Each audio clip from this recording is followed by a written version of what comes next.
All right, let's turn our attention back to weather here this morning. We had some strong, severe thunderstorms here yesterday across portions of the panhandle. We're dealing with the weakening cluster of storms that moved out of the panhandle. You see that massive hail there from the video that we had across the portions of the panhandle out across West Texas here this morning. So we do want to bring in meteorologist Maria Ruiz. You're talking more about these storm systems that we see this time of year developing out to the west and then moving into North Texas. Absolutely, and you talked about it. It gets caught in that northwest flow and then eventually gets pushed into North Texas. Where these storms originate, though, is where they are the most severe. And we saw that yesterday. Look at these storms extending from the panhandle to West Texas towards Midland. Eventually, these storms kind of congealed together and eventually made it into North Texas. But look at all of the reports, from wind reports to hail reports and even a tornado report. Now, this was out of Gaines County.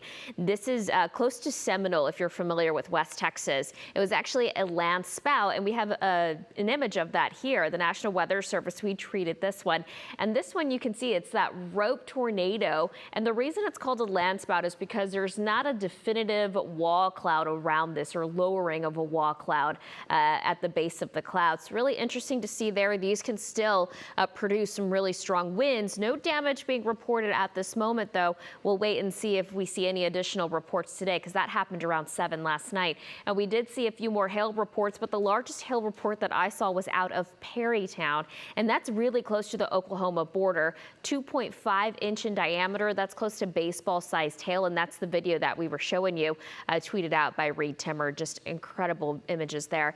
The same risk is going to be over the panhandle into West Texas, and of course, Greg will talk you through that timeline coming up in just a bit.